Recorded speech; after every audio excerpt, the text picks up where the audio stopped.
Hindi niya inakalang magagawa niya, nagawa niya. Correct. Oo, syempre, kaya mahal mo yun? Kung mahal mo ang tao, gagawin mo lahat. Siyempre. Takot ako tuloy. Diba? Pag mahal mo ang tao, you will... Totoo naman eh. Ano yung mga hindi mo inaakalang magagawa mo tapos nagawa mo nung nagmahal ka? Kilala kita. Kaya mo yung... Kaya pala lahat. Kinakaya dahil mahal. Oo. Diba? Diba? Sa sobrang pagmamahal mo, para makapagpakilig o makapagpa-impress, minsan, diba, kahit ang sama nun lasa, ayaw mo, diba? Kunyari Oo, mahal mo eh. Kakain kayo sa ganyan. So, sige, kahit di ka naman kumakain ng sa Japanese restaurant. Oo. Sabi Oo, sa mind, gusto ko Japanese. Oo, diba? Diba? Tapos, sige. Tapos pagkain mo, di mo naman pala gusto, no? Pero, Hindi mo bet. Kamusta? Sarap. Para sa'yo, masarap. Oo. Sarap? Oo. Masarap nga. Pag ganun, isa ka pa. Ha? Pag ganun. Para sa mahal mo. Oo, pag mahal mo, sasakyan mo yung trip niya. Oo. Sasabayan mo. Minsan nga kakalimutan mo yung sarili mo eh.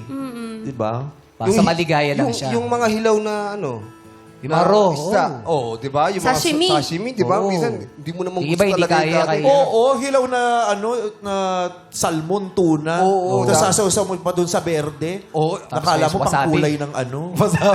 Wasabi. Manghang. Ikaw, Bong, ano yung nagawa mo sa pag-ibig na, ay, kaya ko pala yun. Ito. Dahil sa pag-ibig mo sa show. Siyempre, mahal ko yung show. Kaya ginagawa natin. Siyempre, ginagawa mo dati nun yung pagtakas. Oo. Di ba? Dahil sabi ng magulo, may pasok ka pa bukas. Kailangan matulog ka na maaga. Pero ang ginagawa mo Jackie, Makati yung garter. Kanina ka pa gano'n ng gano'n. Bakit? Makati? Oh, humihigpit eh. Kumain ka, no? Ayusin mo yung ano mo, bakit yung mata ng isda? Malamig! May mata ng isda. May dala ka pang ulam, Kuya Bong? Ba't may isda? Yes! Ano, miso? Miso. O, sashimi. Kita lang ng mata ng bisugo. Nandyan. Yung mata ng bisugo pag dininamita. Yung ganon. Ano yung mga first mo na nagawa for her? Nagawa at nagawa mo dahil sa kanya.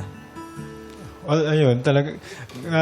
Nagawa ko tumakas at itakas siya sa bahay niya para makapag-mall kami, para pumunta kami sa Antipolo, para pumunta kami kung saan-saan yung mga magagandang landmarks dyan malapit sa Cainta. First holding hands mong experience sa kanya. Sa school po, syempre. Yung school ang hinolding hands mo. Sa school po. CJ. Paano mo nahawakan yun? Syempre, yung first Pag time na nahawakan yung nag-holding eskwela, hands. Diyos ka ba? Pag Diyos na naman nakakahawak ng buhay. Sa yung ginawa po namin sa school, syempre sobrang nakakilig. Yung doon mo talaga malalaman yung butterfly sa stomach. Sobrang nakakilig. Paano mo nalamang butterfly, hindi ipis yung nasa stomach? Hindi. Oo. Sino man nagsabi kasi, sino kaya unang sabing taong nagsabi ng butterfly? butterfly sa stomach na yon? Paano nasabing paru-paro Ba't yun? nakakain na ba sila ng paru-paro? Kasi nga, yung paru-paro, di ba, pag lumipad, ganun. Oo. So, parang yung bituka mo, gumaganong Ay, ganun. ako sobrang nainlove ako eh. Bakit? Iba yung manananggaling ko nga. Ate. Nakadaw may manananggal talaga. Ganon yung first